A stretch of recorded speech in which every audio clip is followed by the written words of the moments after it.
Sometimes a plan starts out one way and ends up taking an unexpected turn. But let's face it, in 2020, hardly anything has gone as planned.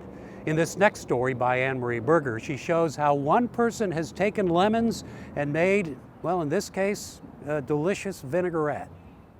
You know, because you're at home, you're making food for company, your friends, your family. What are you going to do? You're going to taste the food, right? This is Caryn Dugan.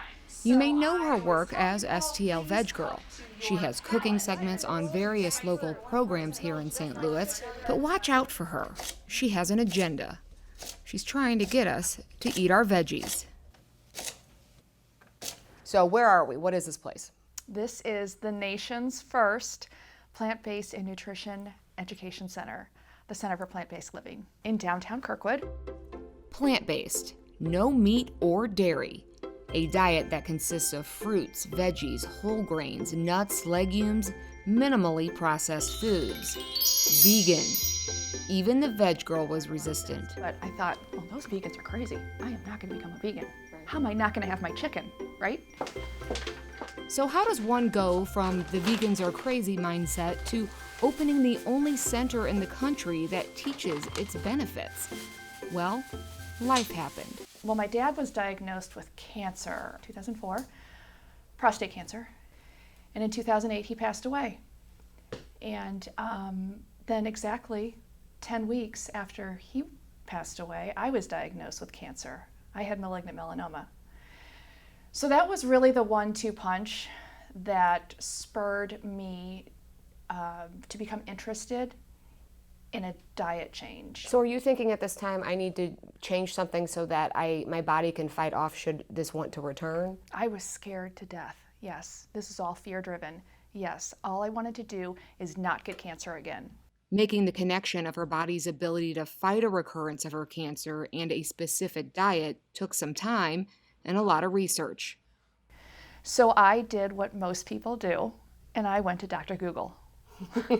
And I started putting in, like cancer prevention, immune boosting, not even immune boosting foods right away, but just immune boosting, because I knew it had something to do with your immune system.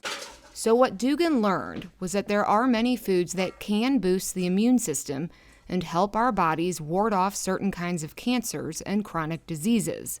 And the vegan diet kept popping up. Nobody said plant-based back then. Right. So it was vegan.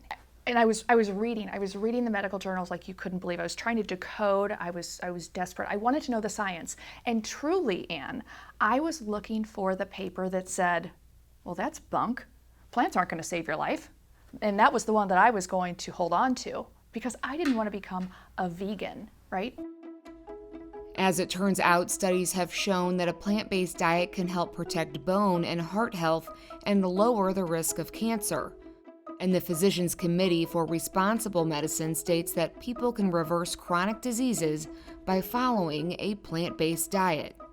In one fell swoop, I took everything out of my kitchen and that had any animal products in it or was an animal product, and I threw it away. All I wanted to do was check a box and say, I tried it. Didn't work, gotta find something else.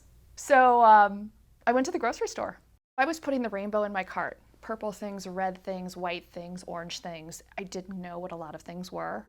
And I got home, I put everything out, and I thought, well, shoot, what am I gonna do now? You gotta make it all. Yeah, I gotta make it. The only thing I could do was just Google Vegan 101 recipes, assembling food. I wasn't even cooking.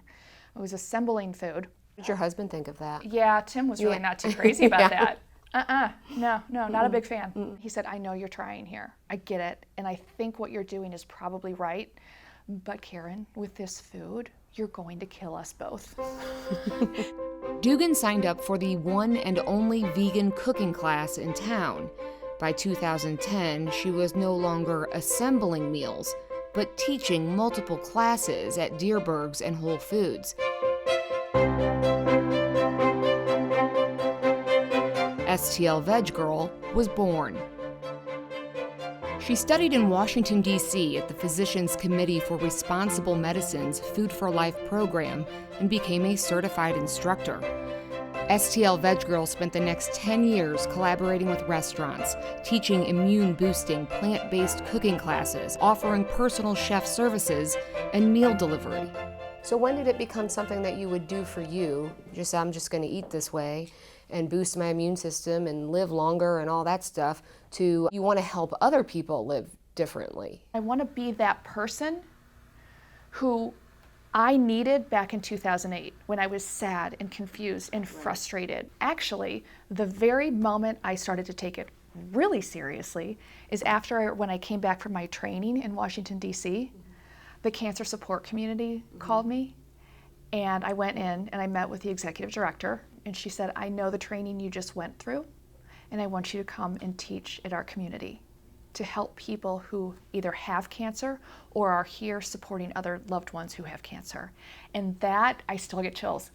That was my first full circle moment. And I knew that there was not going to be an end in sight that I could see. I knew we were going somewhere, and I didn't know where, but I knew I couldn't stop. And she didn't. Dugan was teaching classes, holding events, but she wanted to provide more for people who wanted to make a lifestyle change. There needs to be a place where people can come whenever they want, whenever they need, to learn about this. And hands-on or support groups. Support community. Yeah. So she asked around the plant-based community of experts who in the United States was doing this. She wanted to model her place after something that was already working. The answer was no one. And I said, why is no one doing that? Like, that's silly. There has to be somebody in Berkeley, California, or Brooklyn, very progressive. There's got to be that business model somewhere. They said, well, why would you have the overhead? Why do you want all those bills? Why do you want that responsibility? And I said, because you're missing so many people who need help. Did that kind of just swayed you? Like, well, maybe it's not a thing. Nope. Opposite. It's on the calendar. Now we're doing it. So I saved up for 2 years. And on the anniversary of my dad's passing, we opened up the nation's first plant-based nutrition education center here in St. Louis, Missouri, the Center for Plant-Based Living. When I had this conversation with Dugan, it was just before the pandemic hit, and she was right. She built it, and they came. Her center was regularly filled to capacity, but just like many small businesses during COVID, she's adapted her in-person classes for smaller crowds and has broadened her reach in the virtual world. Going on. So I hope you can join us one way or another. I never say I did it. In my mind, I always think, yeah, we did it. We did it. We're not finished by any stretch, but we got this far. We put up a shop. Here we are. Come on in. Is your dad always on your mind? He's up there on that shelf. Yeah, he's always on my mind. How can he not be? That's how this whole thing happened. Is he your we? Wow, okay. I guess so. Yeah. Yeah, I guess so.